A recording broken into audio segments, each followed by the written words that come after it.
Good morning everyone. आज का हमारा जो टॉपिक रहेगा it is about the application of Gauss law. हमने शुरू कर रखा है एप्लीकेशन ऑफ गॉस लॉ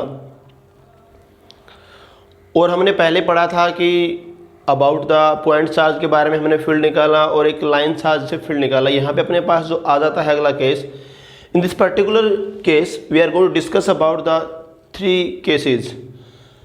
तीनों ही केस हैं और तीनों का जो डेरिवेशन है, एक्सप्रेशन जो आएगा बिल्कुल सेम प्रोसीजर है। देखेंगे कैसे एक जैसा आ रहा है।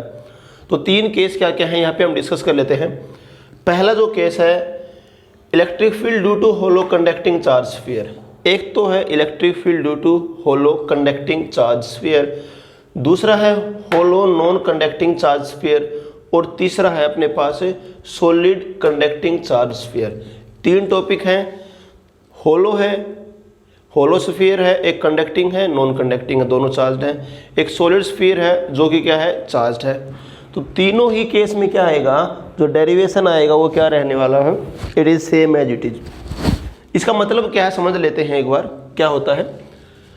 आपके पास ये है, यहाँ से देखना प्लीज, इफ यू हैव, ये आपके पास क्या है, this is non conducting charge sphere. मान लेते हैं कि ये आपके पास नॉन कंडक्टिंग चार्ज स्फीयर है, इसके ऊपर चार्ज हमने दे दिया कैपिटल क्यू, ठीक है। This is non conducting.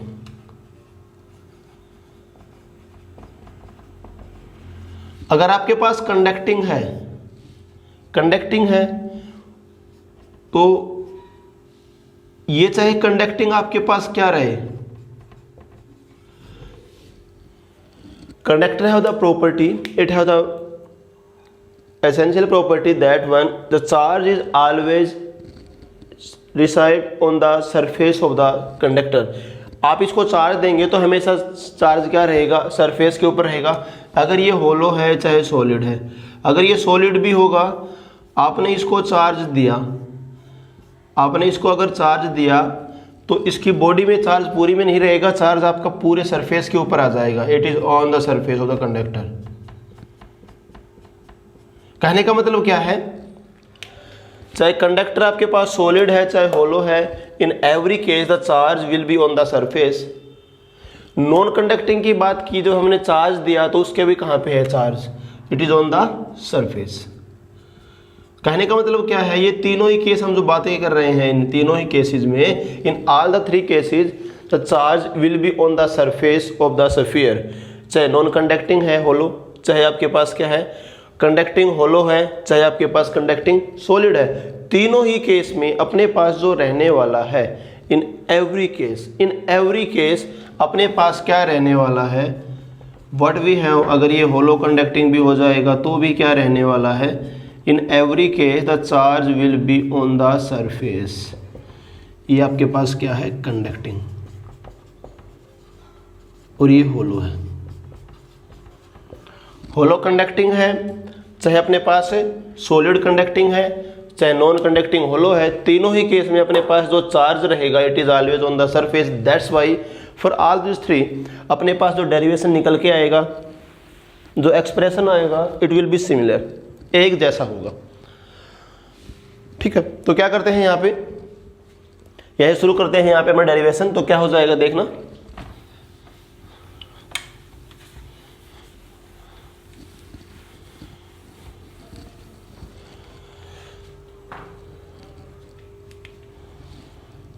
suppose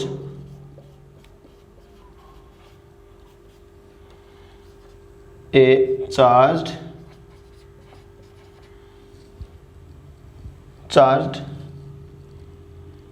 spherical cell। हम एक सेल के लिए कर रहे हैं, सेल का मतलब होता है होलो। इट में बी कंडक्टिंग और non conducting. Suppose a charged spherical cell having radius r and charge on it is capital Q। इसके ऊपर चार्ज कितना है, कैपिटल Q है। Now we draw this one. ये अपने पास दे रखी है कोई चार स्फेरिकल सेल है, सेल का मतलब होता है होलो। इसके ऊपर हमने क्या कर रखा है, we given here the capital Q charge, और जो क्यू चार्ज हमने दिया it is uniformly distributed over the surface of this cell.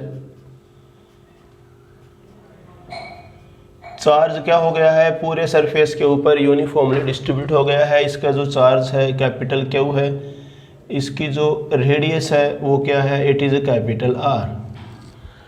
ठीक है, अपने को करना क्या है, we are here to determine the electric field intensity due to that field. अपने को इसकी वजह से ड्यू टू दैट स्फीयर अपने को इलेक्ट्रिक फील्ड निकालना है। इन दिस पर्टिकुलर केस अगर हम ध्यान से देखेंगे, यहाँ पे स्फीयर के इलेक्ट्रिक फील्ड निकालते हैं तो यहाँ पे बेसिकली 3 रीज़न आ जाते हैं अपने पास, 3 जगह हैं जहाँ पे अपने को फील्ड की बातें करनी है। पहला रीज़न तो हो जाता है इनसाइड द स्फीयर, स्फीयर के अंदर कितना फील्ड है। दूसरा जाता है on the surface of the sphere, और नंबर 3 पे कहाँ पे जाता है, it is outside the sphere. कहाँ पे बोलता है कि अगर आपका पॉइंट बाहर है तो वहाँ पे फील्ड कितना होगा, अंदर है तो कितना होगा, और सरफेस पे आए तो कितना फील्ड होने वाला है। सुनो प्लीज, यहाँ पे बारी बारी से कंटिन्यू करते हैं। ठीक है, पहला केस कर देते हैं, electric field inside the sphere. अंदर की बात कर लेते हैं। अगर अंदर बात करेंगे और हम यहां पे करेंगे यूजिंग गोस लॉ, क्या कह रहा है कि भी गोस लॉ का इस्तेमाल करते हैं हम यहाँ पे। ठीक है, अगर गोस लॉ का इस्तेमाल करने की बात करें तो गोस लॉ तो हमेशा क्या कहता है कि भाई गॉसियन सरफेस ड्रा करो, उस सरफेस के अंदर चार्ज देखो, और वहां पे उस सरफेस के ऊपर क्या कर दीजिए, you have to do the electric surface integral of the electric field intensity. Now please, अब यहां पे हम क्या करने वाले हैं, अगर हम यहां पे देखें, वी नो, क्या करें, फ्रॉम गॉस लॉ क्या होता है, ई डॉट डी एस होता है Q inside by epsilon naught. Now please, this is a very important thing there. यहाँ पे देखना, अंदर कोई चार्ज है, Q inside is 0, Q inside is 0, तो क्या हो जाएगा, as Q in is equal to 0, so E equal to क्या हो जाएगा 0। अगर इनसाइड की बात करें यहाँ पे 0 आ जाएगा। It is important result that we have to here. अंदर में इलेक्ट्रिक फील्ड कितना है, E इनसाइड इज 0, अंदर का इलेक्ट्रिक फील्ड आएगा इसका 0। तो इंपॉर्टेंट रिजल्ट है। तीनों ही केस में आपके पास होलो कंडक्टिंग है, नॉन कंडक्टिंग है, सॉलिड कंडक्टिंग स्फीयर है। In every case inside the electric field is 0। ठीक है, तो ये बात हमने कर ली है इनसाइड की। अब हम बात करते हैं कोई भी पॉइंट कहाँ पे है, आउटसाइड है। ठीक है,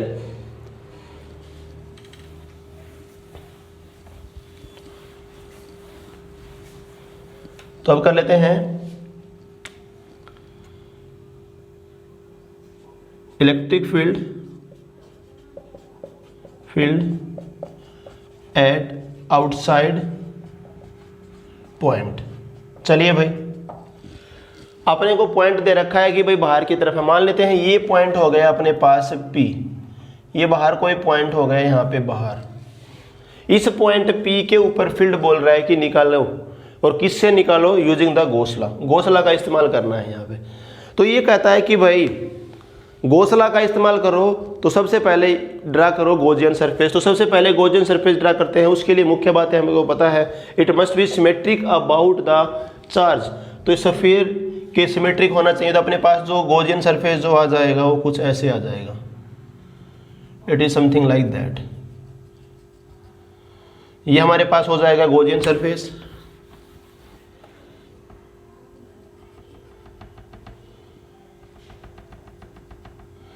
तो ये हमारा हो गया है गॉसियन सरफेस।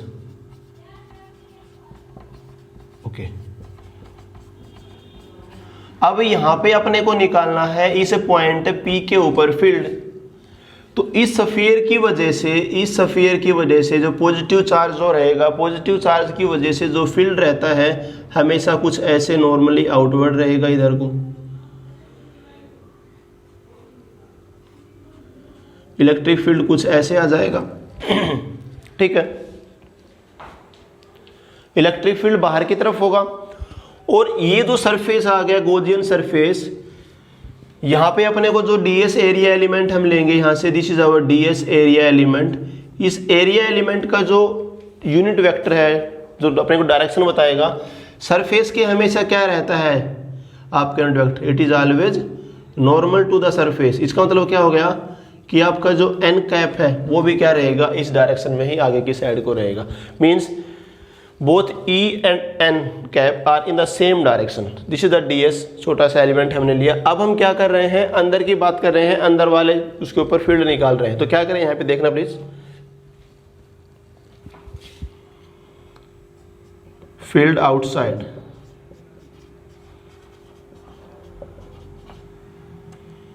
The sphere. चलिए भाई, सिंपल है, गॉस लॉ की एप्लीकेशन कर रहे हैं हम यहाँ पे। तो क्या हो जाएगा, draw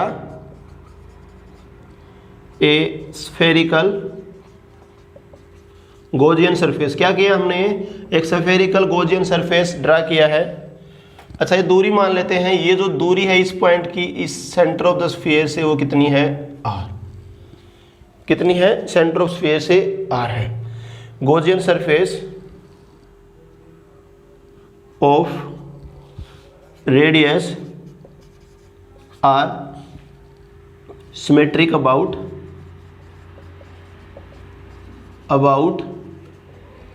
the charge spherical shell. हमने क्या किया, एक गॉसियन सरफेस ड्रा किया जिसकी रेडियस r है, जो कि क्या है, इस स्फेरिकल सेल के चारों तरफ क्या है, it is symmetric about this shell. तो क्या करें, यहां से देखना प्लीज, क्या हो जाएगा, ये हो गया। अगर हम बात करें यूजिंग गॉस लॉ, इस्तेमाल करना है गॉस लॉ का यहाँ पे अपने को। अगर गॉस लॉ की इस्तेमाल की बात करें तो गॉस लॉ तो क्या कहता है भाई, वो कहता है for a close path E dot ds surface integral of electric field intensity equal to होता है Q inside by epsilon naught. और हम बात कर रहे हैं इस गॉसियन सरफेस के ऊपर।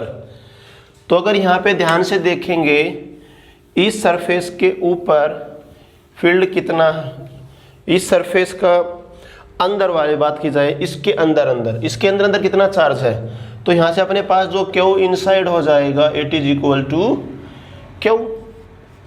भाई जब हमने ये गॉसियन सरफेस ड्रा कर दिया तो पूरा स्फीयर इसके अंदर ही आ गया, तो स्फीयर पे जो चार्ज हो गया वो सरफेस के क्या हो जाएगा, अंदर का चार्ज हो जाएगा। ठीक है, तो यहाँ से अपने पास क्या हो जाएगा, E ds cos theta equal to हो जाएगा Q बाई एप्सिलॉन नॉट। और यहाँ से थीटा कितना है, it is 0 degree. N and E both are parallel here please. तो यहाँ से क्या हो जाएगा,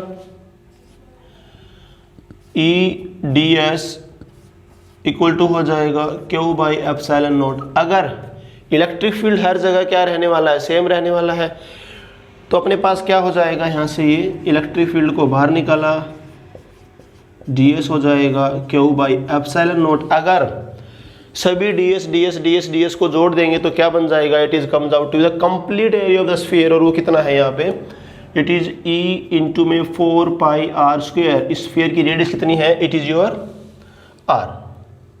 जो हमारा गॉसियन सरफेस उसकी कितनी रेडियस है, it is r equal to किसके हो जाएगा, Q बाई एप्सिलॉन नॉट। और अपने पास जो E आ जाएगा, E इक्वल टू हो जाएगा Q by 4 pi epsilon not r square.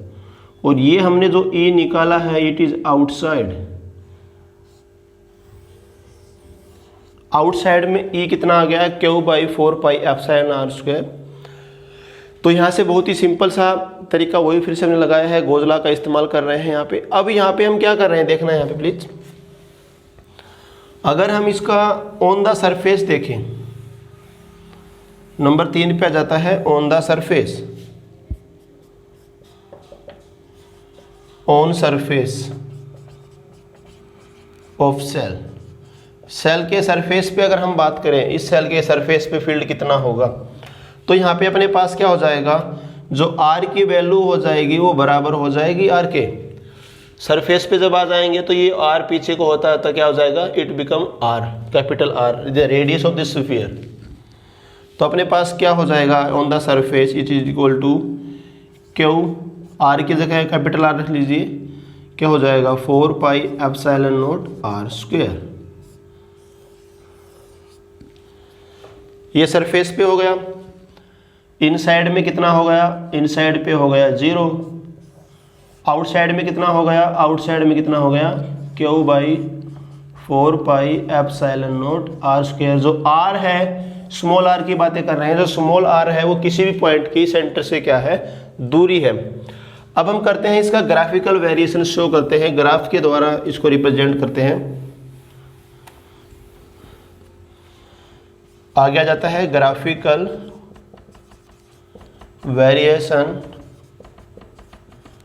Of electric field with distance.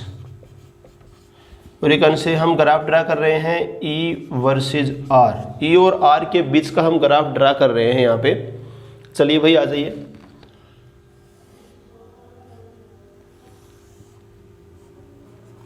अगर मैं बात करूं, इधर को अपने पास इलेक्ट्रिक फील्ड है जो कि फंक्शन है आर का, और इधर को अपने पास आर है। चलिए भाई, अगर मैं बात करूं इनसाइड द स्फीयर, ये आर जब तक इस कैपिटल आर से छोटा रहेगा, मतलब हम इनसाइड द स्फीयर चल रहे हैं, आर जब तक इस कैपिटल आर से छोटा रहेगा, इलेक्ट्रिक फील्ड क्या रहेगा, यहाँ पे 0 रहेगा। तो मतलब आपका ग्राफ ऐसे जाएगा, इधर इलेक्ट्रिक फील्ड 0 है। जैसे ही क्या होगा, हम सरफेस पे आएंगे, इलेक्ट्रिक फील्ड ये हो जाएगा। सरफेस पे आते ही अपने पास ये इलेक्ट्रिक फील्ड हो गए यहाँ पे। And you can see there please, this is the maximum, यही आपका जो फील्ड है वो मैक्सिमम है। तो क्वेश्चन आता है कि in the case of a cell maximum electric field कहाँ पे होता है, then simple answer is that it is on the surface of the cell. अब उसके बाद जैसे ही हम बढ़ते जाएंगे आगे की तरफ, जैसे जैसे आर बढ़ता जाएगा, अपने पास इलेक्ट्रिक फील्ड क्या करता जाएगा, it is going on decreasing and decreasing, ऐसे कुछ हो जाएगा। यहाँ पे क्या है अपने पास, ई है 0, और इस वाले रीजन में जो है ई डायरेक्टली प्रोपोर्शनल है 1/r² के, और यहाँ पे अपने पास है E maximum, this value is E maximum, और ये कहाँ पे है अपने पास है ऑन द सरफेस। इसकी वैल्यू हमने निकाली कितनी है, it is Q by 4 pi epsilon naught R square. ठीक है, तो मैक्सिमम कहाँ पे होती है, स्फीयर के सरफेस के ऊपर होती है। और दूसरी बात करें, इनसाइड में फील्ड 0 होता है, आउटसाइड में आप इसको देख सकते हैं, आउटसाइड में इसका जो वेरिएशन है वो 1/r² है। You can say that one. बाहर की अगर फील्ड निकालना है तो क्या करना है, सब simple, this is the case you can से फॉर द पॉइंट चार्ज। इस स्फीयर को पॉइंट चार्ज की तरह ट्रीट करना है, और जो जिस पॉइंट पे आप फील्ड निकाल रहे हैं उस पॉइंट की दूरी लेनी है centre of the this sphere. मतलब आर कहाँ से है, it is from the centre of the sphere. तो ये हमारे पास होलो स्फीयर का केस था। होलो चाहे कंडक्टिंग है चाहे नॉन कंडक्टिंग है। इसके बाद हम आगे बढ़ लेते हैं और जो नेक्स्ट टॉपिक करते हैं, अपने पास आ जाता है non conducting uniformly charge solid sphere. ये 3 केस थे, तीनों ही केस में डेरिवेशन एक जैसा रहेगा, कोई भी अंतर नहीं आने वाला है अपने पास। तो तीनों ही केस में every time the same derivation will be repeated. तो अब हम अगला केस की तरफ बढ़ते हैं। जो अगला केस अपने पास आ जाता है,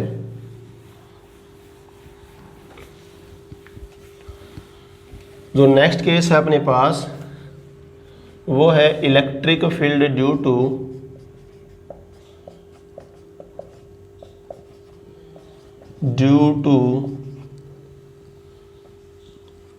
नॉन कंडक्टिंग।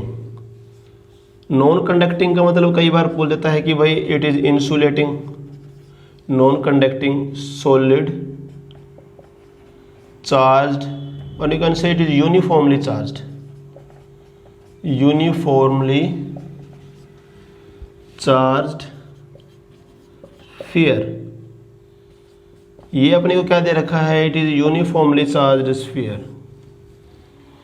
यूनिफॉर्मली है, नॉन कंडक्टिंग है। नॉन कंडक्टिंग का मतलब क्या है, अगर उसको चार्ज देंगे तो वो चार्ज क्या रहेगा, it is uniformly distributed in the whole volume, in the complete volume of the sphere.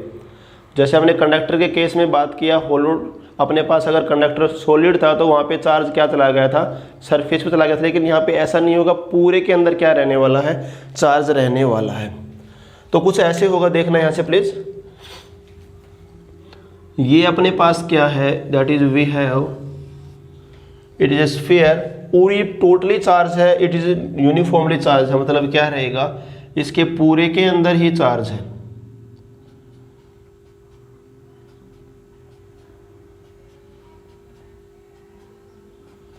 Completely charge है ये पूरे का पूरा।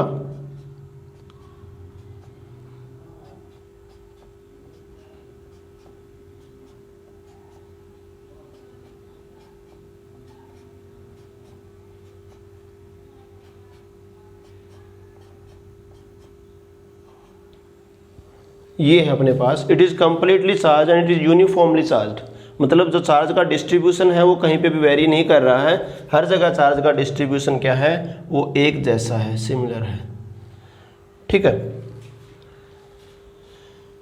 अब इसकी वजह से फील्ड निकालना है, और वही जैसे हमने पिछले वाले केस में की, इनसाइड पे बात की, सरफेस में बात की और आउटसाइड की बात की, तीनों ही केस अपने को यहाँ पे डिस्कस करने हैं यहाँ पे। और इसको ऊपर जो मान लेते हैं, जो टोटल चार्ज है, टोटल चार्ज कितना दे रखा है इसको हमने, से इट इज कैपिटल क्यू, और जो रेडियस है वो कितनी है, radius again it is capital R. इसको हमने क्या कर रखा है, टोटल चार्ज क्यू दे रखा है पूरे के अंदर, और इसकी जो रेडियस है, it is the radius, you can से, ये इसकी रेडियस हो जाएगी, और जो ये रेडियस है इसकी, it is a capital are, ये रेडियस इसकी है कैपिटल आर। ठीक है, तो हमें बारी बारी से करना है, इनसाइड की बात करें, आउटसाइड की बात करें, सरफेस की बात करें। तो यहाँ पे हम जो शुरू करने जा रहे हैं इन दिस पर्टिकुलर टॉपिक, यहाँ पे हम शुरू करेंगे आउटसाइड से। पहले हम आउटसाइड पे बात करेंगे, फिर हम सरफेस पे आएंगे, फिर हम इनसाइड वाले केस को डिस्कस करेंगे यहाँ पे। ठीक है, तो हम यहाँ पे सबसे पहले शुरू करते हैं इलेक्ट्रिक फील्ड आउटसाइड। तो क्या करें, यहाँ पे पहला केस कर लेते हैं, इलेक्ट्रिक फील्ड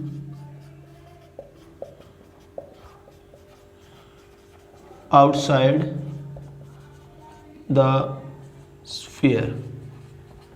आउटसाइड की बात करेंगे यहाँ पे हम। अब मान लेते हैं यहाँ पे आउटसाइड में अपने पास कोई पॉइंट P यहाँ पे है, there is a point P, यहाँ P पॉइंट है, इस P पॉइंट के ऊपर अपने को फील्ड निकालना है। अगर गोज लॉ का इस्तेमाल करना है, गोज लॉ का इस्तेमाल करना है तो पहला काम जो होता है वो यही होता है कि भाई गोजियन सरफेस ड्रा कर लो।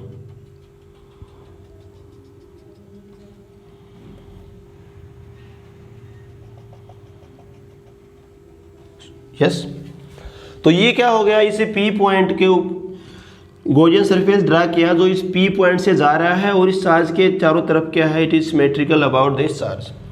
तो ये हमारे पास हो गया क्या, इट इज गोजियन सरफेस। ठीक है, तो यहाँ से इस सरफेस के ऊपर इसकी वजह से जो फील्ड आएगा, पॉजिटिव की वजह से हमेशा क्या रहता है, इट इज नॉर्मली आउटवर्ड। तो ये इलेक्ट्रिक फील्ड हो गया। अगर इस सरफेस के ऊपर मैं छोटा सा ds एलिमेंट ले लेता हूँ, ये ds एलिमेंट मैं अगर ले लेता हूँ, तो इस ds एलिमेंट की वजह से जो एरिया वेक्टर की डायरेक्शन आएगी वो क्या आ जाएगी, r। तो यहाँ पे हम जो दूरी ले रहे हैं, यहाँ पे इस P पॉइंट की दूरी, centre of sphere, this distance is you can से r। ये जो दूरी है P पॉइंट की वो कितनी है अपने पास, r है। मतलब क्या कह रहा है कि अपने पास सेंटर से r दूरी के ऊपर कोई P पॉइंट है जो कि स्फीयर से आउटसाइड में है, उसके ऊपर फील्ड निकालना है।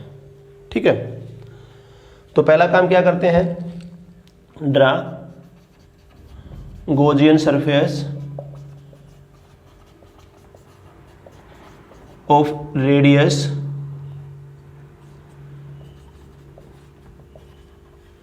r symmetric about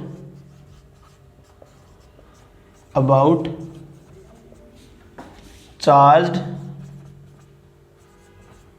sphere।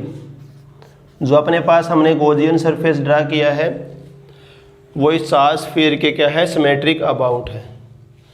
Now please, अब कहानी कोई ज़्यादा दिक्कत वाली नहीं है, ये पिछले वाला केस का रिपीटेशन ही कह सकते हैं, क्योंकि सॉलिड भले ही है, अब सरफेस ड्रा करने के बाद जितना भी चार्ज था वो सारे का सारा इस गॉसियन सरफेस के अंदर ही आ गया है।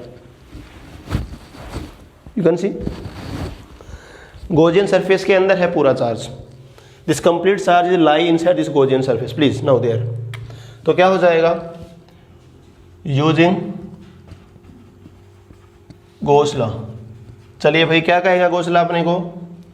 गॉस लॉ कहता है क्लोज के लिए for a close surface it equal to होता है Q inside by epsilon naught, and you can see from there this Q inside equal to क्या है, it is a capital Q. जो इसके ऊपर पूरा चार्ज है वही तो क्या है, अंदर आ गया सरफेस के। ठीक है, तो यहाँ से क्या हो जाएगा, E D S cos of theta, यहाँ से जो थीटा है दोनों के बीच में वो कितना है, 0 डिग्री है, इज इक्वल टू हो जाएगा क्यू बाई एप्सिलॉन नॉट। और यहाँ से अपने पास जो थीटा है इट इज 0 और कोस 0 की वैल्यू होती है 1। इलेक्ट्रिक फील्ड कांस्टेंट है, हर जगह इस सरफेस के ऊपर कांस्टेंट रहेगा, बाहर निकाल लेते हैं, डी एच हो जाएगा क्यू बाई एप्सिलॉन नॉट। ठीक है, अब अगर मैं इस पूरे के ऊपर डी एस का इंटीग्रेशन करूँ that is the complete surface area of the sphere, तो ये क्या हो जाएगा, it is comes out to be E into में 4 pi R square equal to किसके हो जाएगा, it is equal to Q by epsilon naught. तो E बराबर हो जाएगा Q by 4 pi epsilon naught R square. ये अपने पास इलेक्ट्रिक फील्ड आ गया और ये हम कह सकते हैं इट इज आउटसाइड। ये इससे बाहर वाले की बात की है हमने। ठीक है, अगर हम बात करें ऑन द सरफेस, अगर सरफेस के ऊपर बातें की जाएंगी तो ऑन द सरफेस क्या हो जाएगा, ऑन सरफेस, सरफेस पे वही बात कर लेते हैं फिर से।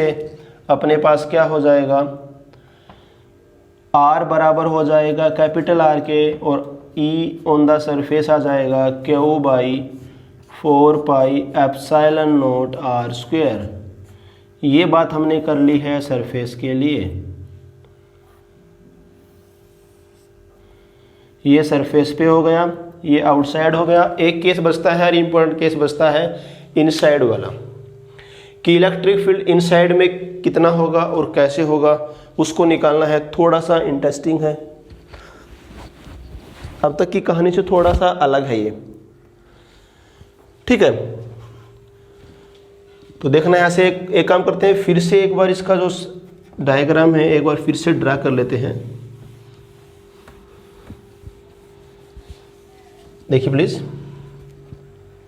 ये अपने पास है स्फीयर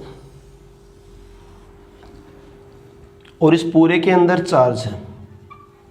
ठीक है, अपने को क्या करना है, कोई पॉइंट P यहाँ पे है, यहाँ पे इसके ऊपर फील्ड निकालना है। देखना इसके ऊपर पूरे के ऊपर चार्ज है,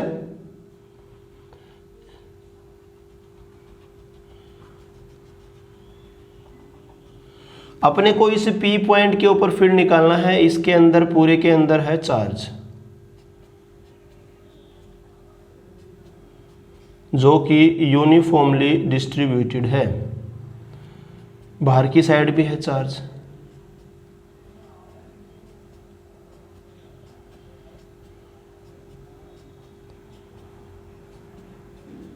ठीक है, अपने को इस P पॉइंट के ऊपर जो कि इसके सेंटर ऑफ स्फीयर से R दूरी के ऊपर है, यहाँ पे फील्ड निकालना है। यहाँ पे फील्ड कुछ ऐसे ही होगा, बाहर की तरफ ऐसे ही आएगा। ठीक है, जो हमने गॉसियन सरफेस ड्रा किया उसका एक छोटा सा एलिमेंट हम यहाँ पे ले लेते हैं, ds एलिमेंट ले लेते हैं एरिया का, और इस ds का जो एरिया वेक्टर आएगा वो किधर को आएगा, ये भी आउटसाइड में आएगा ऐसे ही, क्योंकि एरिया वेक्टर की डायरेक्शन जो होती है it is always normally outward from the surface. तो ये सरफेस हो गया, यहाँ से इससे नॉर्मली आउटवर्ड हो गया है। देखना ध्यान से, अगर पिक्चर को फिर से थोड़ा क्लियर कर लेते हैं। ये कोई P पॉइंट है यहाँ पे, this is a P point there. P point अपने को दिया हुआ है सरफेस के ऊपर, ये हमने गॉसियन सरफेस ड्रा किया है। अपने को बोला था कि ये पी पॉइंट है अंदर है स्फीयर के, यहाँ पे फील्ड निकालना। तो हमने क्या किया, इसे पी पॉइंट के ऊपर एक गॉसियन सरफेस ड्रा किया जो कि स्फेरिकल है और इसके सेंटर के अबाउट सिमेट्रिक है। इसकी रेडियस कितनी है, आर है, क्योंकि पी पॉइंट की दूरी भी कितनी सेंटर से आर है। अब यहाँ पे अगर हम इलेक्ट्रिक फील्ड देखेंगे, पॉजिटिव की वजह से बाहर की तरफ नॉर्मली रहेगा इधर को, एरिया वेक्टर जो रहेगा इस छोटे से ds एलिमेंट की वो भी क्या रहेगा, इट इज नॉर्मली आउटवर्ड यार।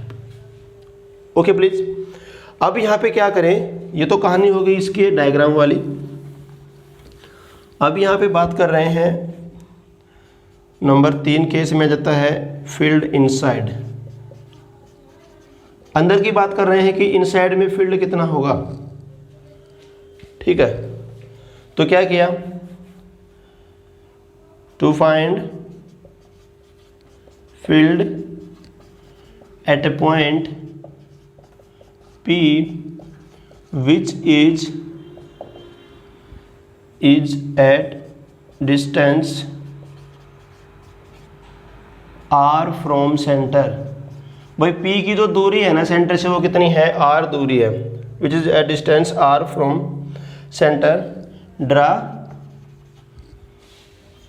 Gaussian surface as shown. जो आपको दिखाई दे रहा है यहाँ पे, this is our Gaussian surface. यही अपने पास क्या है, यही अपना गॉसियन सरफेस है। चलिए भाई, अब यहाँ पे बाकी कहानी एज इट इज है। अब थोड़ा सा इंटरेस्टिंग हो जाता है। क्या इंटरेस्टिंग हो जाता है कि क्यू इनसाइड कितना है। बाकी तो सिर्फ सरफेस इंटीग्रल है, एरिया ऑफ द स्फीयर आ जाएगा 4πr²। अब इंटरेस्टिंग जो थोड़ा आ जाता है वो हो जाता है कि इनसाइड में चार्ज कितना है, what is the charge inside. ठीक है, तो यहां पे हम क्या कह देते हैं,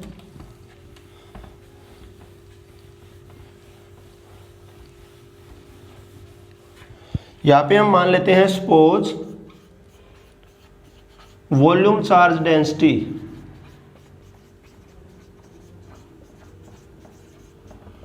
इसका सिंबल हमने पढ़ा होगा, हमने वॉल्यूम चार्ज डेंसिटी ले ली है रो, मतलब there is a rho charge in the unit volume. अब अगर बात करें इनसाइड वाले चार्ज की, इनसाइड वाले चार्ज की बात करें, सो क्यू इन पहले निकाल लेते हैं, Q in charge inside Gaussian surface. कि भैया आपने जो गॉसियन सरफेस ड्रा किया ना उसके अंदर का चार्ज निकालो पहले तो। अच्छा भाई, अपने को पता लगा कि भाई यूनिट वॉल्यूम में चार्ज है रो, और गॉसियन सरफेस के अंदर जो वॉल्यूम है inside this volume, because this Gaussian surface is sphere of radius small r, तो वॉल्यूम कितना हो जाएगा इसका 4/3πr³। ठीक है, तो क्यू इन हो जाएगा 4/3πr³ इंटू में रो। यही इंपॉर्टेंट बात है यहाँ पे जो डिस्कस करने वाली है, बाकी सारी कहानी तो सेम एज इट इज चलेगी। डिस्कस करते हैं फिर से। अपने को दिया कि वॉल्यूम चार्ज डेंसिटी है रो। अगर वॉल्यूम चार्ज डेंसिटी रो है और अपने को ये बोल रहा है कि भाई हमने ड्रा कर दिया एक स्फीयर इसके अंदर जिसकी रेडियस कितनी है r है। अगर रेडियस इसकी r है, अगर रेडियस क्या है r है, तो होगा क्या यहाँ पे, इसका वॉल्यूम कितना हो जाएगा 4/3πr³। हमने पढ़ा स्फीयर का वॉल्यूम ये होता है 4/3πr³।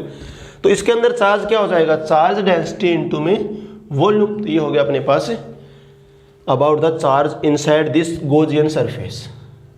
ठीक है, अगर यहाँ से हम बात करना चाहें जो रो है, वास्तव में जो रो आ जाएगी वो क्या आ जाएगी, दिस इज कैपिटल क्यू।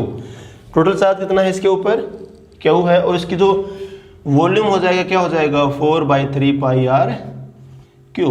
ये अपने पास हम रो के बारे में ऐसा कुछ बता सकते हैं कि भाई रो क्या हो जाएगी, it is capital Q by 4/3πr³। Because rho होती है वॉल्यूम चार्ज डेंसिटी, और वॉल्यूम चार्ज डेंसिटी अपने पास आ जाती है चार्ज अपॉन में वॉल्यूम। वॉल्यूम कितना हो जाएगा कंप्लीट स्फीयर का, it is 4/3πr³। It is capital R, this one, ये अपने पास है कैपिटल R। चलिए भाई, तो आगे तो कहानी कुछ बचती नहीं है, वही रिपीटेशन चल रहा है फिर तो। अब तो यूजिंग अब की इस्तेमाल करते हैं यूजिंग गॉस लॉ अब हम गॉस लॉ का इस्तेमाल करते हैं ओवर गॉसियन सरफेस। अगर गॉसियन सरफेस के ऊपर हम बात करें गॉस लॉ की तो क्या आ जाएगा, ये क्या कहता है भाई, this is for the close interval, ये हो जाएगा E dot D S equal to होता है Q inside by epsilon naught. और यहाँ से हमने निकाल लिया है क्यू इनसाइड कितना है, it is 4/3 pi R cube rho by epsilon naught. ये अपने पास क्यू इनसाइड आ गया है। इसको पिक करके रखते हैं एक बार, क्या हो जाएगा, it is same like that one, क्या हो जाएगा, ये हो जाएगा भाई E D S cos of theta. और अपने को पता है कोस थीटा कितना है, इसको एक बार क्यू इन ही रखते हैं, बाद में हम इसकी वैल्यू पुट करेंगे, Q in by epsilon naught. और ये कोस थीटा कितना है अपने पास, है थीटा है यहाँ पे 0 डिग्री। यहाँ पे देखना ये गॉसियन सरफेस हमने ड्रा किया, ये छोटा एलिमेंट डी एस है, इसका एरिया वेक्टर नॉर्मली आउटवर्ड रहेगा, जो फील्ड है वो भी आउटवर्ड है, दोनों में एंगल कितना है 0 और कोस 0 की वैल्यू होती है 1। तो यहाँ से क्या आ जाएगा, ई को हमने बाहर निकाला और ये क्या हो जाएगा D S Q in by epsilon naught. तो यहाँ से अपने पास क्या आ जाएगा भाई, देखना यहाँ से डी एस, अगर मैं इसका इंटीग्रेशन करता हूँ for the whole surface area तो डी एस की वैल्यू क्या आ जाएगी 4/r², this is small R, इस सफ़ेयर की बात कर रहे हैं अंदर वाले की, तो ये आ जाएगा स्मॉल आर। तो क्या हो जाएगा ई इंटू में 4πr² इज इक्वल टू हो जाएगा, अब क्यू इन की वैल्यू लेके आ जाते हैं यहाँ पे, क्या हो जाएगा क्यू इन यहाँ पे, it is 4/3 pi R cube rho by epsilon naught. तो अगर इसका फाइनल सॉल्यूशन देखें हम यहाँ पे, फाइनल सॉल्यूशन तो क्या हो जाएगा 4πr² उधर को चला जाएगा, तो E आउटसाइड में E कितना हो जाएगा, it is comes out to भी देखना 4πr² उधर को जाएगा, और यहाँ से क्या बचेगा सिर्फ ये, it is rho r by 3 epsilon naught. You can see there please, 4π से 4π कटेगा, r का स्क्वायर है ये, r का क्यूब है, r की 1 पावर बचेगी, तो ऊपर क्या बचेगा सिर्फ रो इंटू में r, और नीचे क्या आ जाएगा अपने पास यहाँ पे सिर्फ बचेगा ये 3 यहाँ पे है, तो नीचे आ जाएगा 3, ये बचेगा 3 एप्सिलॉन नॉट। तो ये अपने पास आउटसाइड इलेक्ट्रिक फील्ड हो गया। अब इसी को हम अगर रो की वैल्यू पुट करना चाहें इसके टर्म में, इन दिस फॉर्म, अगर रो को हम इस फॉर्म में लिखना चाहें तो यही क्या आ जाएगा अपने पास, ई आउटसाइड क्या हो जाएगा भाई, ई आउटसाइड हो जाएगा, रो की जगह हम ये पुट करते हैं, देखना प्लीज यहाँ पे क्या हो जाएगा, रो की जगह रख देते हैं हम यहाँ पे Q by 4/3 pi R cube. अच्छा, और साथ में क्या था, रो की जगह हमने ये रखा, चलिए भाई साथ में क्या था, साथ में था r/3 एप्सिलॉन नॉट। तो क्या बन रहा है देखना, यहाँ से 3 से 3 कट जाएगा, बाकी सब ऐसे ही रहेगा, तो ये आ जाएगा अपने पास QR/4π epsilon naught and it is a capital R cube. Yes, तो दोनों ही डेरिवेशन आपको याद रखने हैं, चाहे ये बात करें चाहे इसकी बात करें, दोनों ही सेम एज इट इज हैं, थोड़ा सा डेरिवेशन में अंतर है। यहाँ पे हमने रो की फॉर्म में लिखा हुआ है, यहाँ पे हमने चार्ज की फॉर्म में लिखा हुआ है यहाँ पे, ठीक है। अब हम ड्रा करते हैं इसका graph, sorry this is not outside, this is our inside field, correction करना चाहेंगे यहाँ पे, this is our inside field, okay. Outside हम पहले बात कर चुके हैं, तो हमारे पास क्या आया था, अब हम ग्राफ ड्रा करते हैं इसका। जो E आउटसाइड आया था वो क्या आया था, ये आया था अपने पास Q/4π एप्सिलॉन नॉट R², और सरफेस पे क्या आया था अपने पास, सरफेस वाले पॉइंट पे आया था Q/4π एप्सिलॉन नॉट R², और इनसाइड में क्या आया है अपने पास, E इनसाइड आया है, अभी जो हमने निकाला अंदर वाला पॉइंट ये P था, जो यहाँ पे E इनसाइड में आया है अपने पास, इट इज, इसके पास दो हमने डेरिवेशन किए इसके, QR/4π एप्सिलॉन नॉट R³ और इसी को हमने क्या कहा, रो आर बाई 3 एप्सिलॉन नॉट। तो ये बातें होगी, हमारे पास 3 इक्वेशन आ गई है यहाँ पे। ये अंदर वाले पॉइंट की बात, ये बाहर वाले पॉइंट की बात होगी कि पॉइंट सरफेस से बाहर है। ये इनसाइड वाले पॉइंट की बात होगी, ये पॉइंट होगी सरफेस वाले की। तो अगर हम ग्राफ ड्रा करें, ग्राफ ड्रा करते हैं फिर से वही E वर्सेस R। तो यहाँ से आप बिल्कुल अच्छे से देख सकते हैं इस ग्राफ में। इस देखना, ग्राफ हमेशा ड्राइव होता है अपने गिवन इक्वेशन से। जो अपने पास इलेक्ट्रिक फील्ड के लिए जो डेरिवेशन आया है, इक्वेशन आई है, उससे ही हम ग्राफ को ड्रा करेंगे देख के अच्छे से। अगर हम बात करें यहाँ पे इनसाइड में बात करें, इधर को R बढ़ रहा है, इधर को अपने पास इलेक्ट्रिक फील्ड ऊपर को जा रहा है। अंदर की बात करें तो अंदर में देखना क्या है अपने पास, Q/4πε0r3 सारे के सारे कांस्टेंट हैं। तो यहाँ पे इनसाइड में हम क्या कह सकते हैं, इनसाइड में अपने पास जो E है, ये जो E इनसाइड है वो डायरेक्टली प्रोपोर्शनल टू R है, मतलब सीधा सीधा ऐसे बढ़ता जाएगा। ठीक है, ठीक है। अगर बोले कि भाई सेंटर पे फील्ड कितना होगा, सेंटर पे फील्ड क्या होगा, सेंटर के ऊपर R की वैल्यू कितनी हो जाएगी, it is 0। So on the centre the field will be 0, बढ़ता जाएगा। ठीक है, बढ़ते बढ़ते कहाँ तक पहुँचेगा, सरफेस पे आ गए हैं जहाँ पे अपने पास R बराबर है कैपिटल R के। उसके बाद क्या हो जाएगा, उसके बाद फिर क्या हो गया, अब देखना जैसे जैसे हम सरफेस से बाहर की तरफ गए स्फीयर से, अपने पास आउटसाइड में फील्ड क्या है, it is directly proportional to 1/r²। मतलब जैसे जैसे आगे बढ़ेंगे इलेक्ट्रिक फील्ड क्या होता जाएगा, घटता जाएगा। तो यहाँ पे अपने पास जो अपने पास फील्ड है वो है 1/r² के प्रोपोर्शन में, और यहाँ पे जो फील्ड है वो डायरेक्टली प्रोपोर्शनल किसके है, R है। और यहाँ पे अपने पास अचीव हो गई है at that point there is maximum value, ये अपने पास है मैक्सिमम। तो मैक्सिमम बोले कहाँ पे है, मैक्सिमम तो कहाँ पे है, it is on the surface. और अपने पास बोले कि 0 कहाँ है, 0 सेंटर पे है। और 0 अगर बात करें इससे बहुत दूर, अगर इन्फिनिटी पे अगर कहेगा तो वहाँ पे इसका जो फील्ड होगा due to that win it is 0। क्योंकि देखना आगे जैसे जैसे R बढ़ता जा रहा है फील्ड क्या करता जा रहा है, डिक्रीज करता जा रहा है। तो सेंटर पे जो 0 हो जाएगा, और बहुत दूर सरफेस से जब हम चले जाएंगे तो वहाँ पे भी क्या हो जाएगा, 0 हो जाएगा।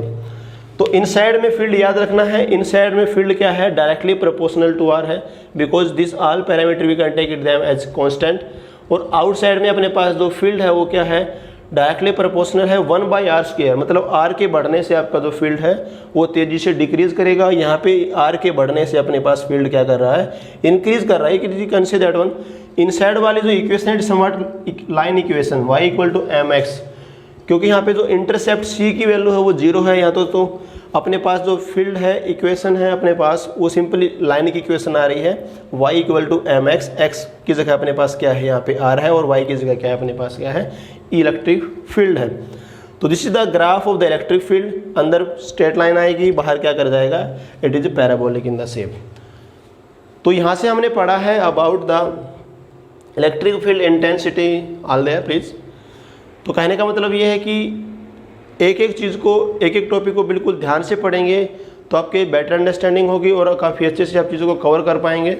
पिछले वाले को अच्छे से कवर करके रखिए ताकि आगे वाला पढ़ें तो बहुत आपको दिक्कत ना आए और आप आगे वाले को अच्छे से समझ सकें। नेक्स्ट वीडियो में मिलते हैं, तब तक के लिए थैंक यू।